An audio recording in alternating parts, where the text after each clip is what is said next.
اسی طرح جو اس کو پڑھتا ہے رزق اس کی طرف ایسے بڑھتا ہے جیسے نہر آتی ہے. پانی میں کتنا ہوتا ہے. اچھا نہر جو ہے نا عربی زبان میں دریا کو کہتے ہیں. میں ابھی سفر میں تھا تو ایک صاحب مجھ سے کہنے لگے تنخواہ آتی ہے ختم ہو جاتی ہے کیا کروں. میں نے کہا 129 دن مجھے دے دے اور دے اللہ کے لیے. میں جیسے کہوں ویسے کر. 129 ٹافیاں لے لے. ہر ٹافی پہ صبح شام ایک بار سورۃ کوثر پڑھ. ہر ٹافی پہ صبح شام ایک بار سورۃ کوثر پڑھ. بس ہر ٹافی پہ 129 ٹافیاں بھی ختم ہو جائیں گی. 129 کا عدد بھی پورا ہو جائے گا. ان کو کھانا نہیں. 129 دن کے بعد ان ٹافیوں کو تقسیم کر دے بچوں میں. اول آخر ہر دفعہ 3 بار درود پاک اور ہر بار بسم اللہ الرحمن الرحیم ساتھ پڑھ. 129 دن مجھے دے دے. دے ایسے کہ جس میں یقین ہو، دھیان ہو، توجہ ہو، یکسوئی ہو. دے ایسے یقین، دھیان، توجہ، یکسوئی. اے ایسے. اور پھر دیکھ قدرت کے نظارے.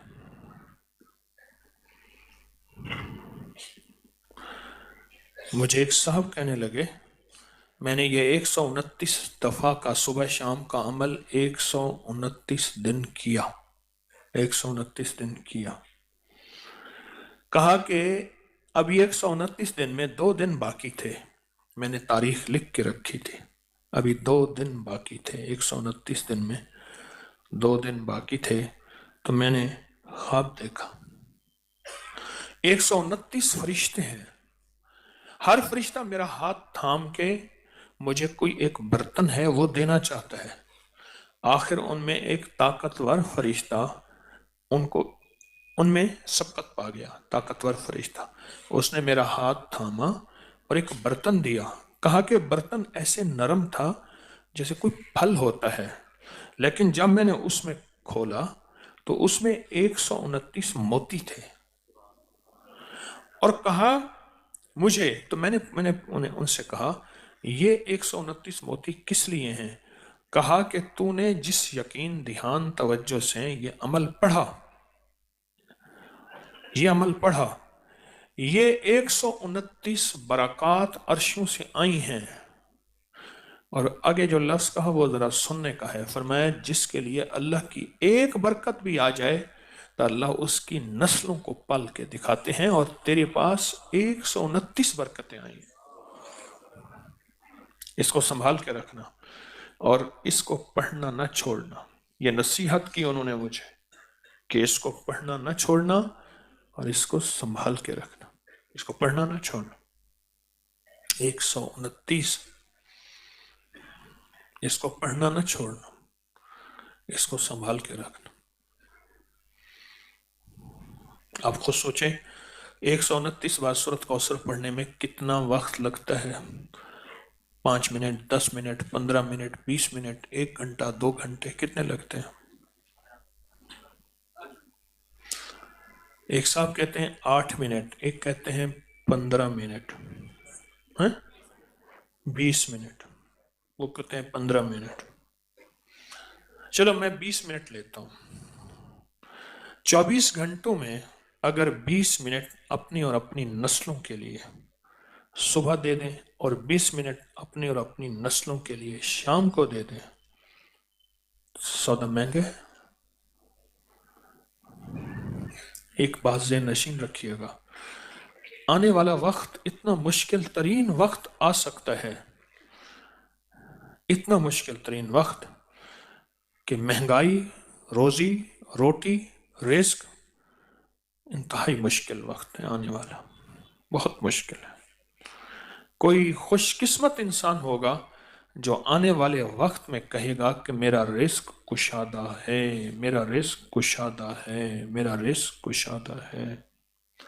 الا ما رحم ربی، جس پہ اس کی رحمت ہوگی کہ میرا رزق کشادہ ہے.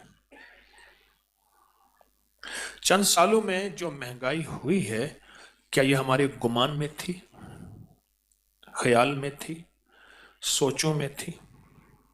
یہ بادشاہ کا قصور تو نہیں ہے، یہ تو عرشوں سے فیصلے ہوئے ہیں۔ میں ایک آپ کو یقینی بات بتاؤں، آپ اس مہنگائی سے نہیں گزر رہے جس مہنگائی سے دنیا کے ملک گزر رہے ہیں۔ آپ نہیں گزر رہے، یہ میری بات حقیقتاً ہے۔ جب انسان باہر نکلتا ہے پتہ چلتا ہے یہ کیا، اور یہ کیسے ممکن ہے، اور یہ کیسے ہو سکتا ہے۔ انسان جب باہر نکلتا ہے پھر پتہ چلتا ہے۔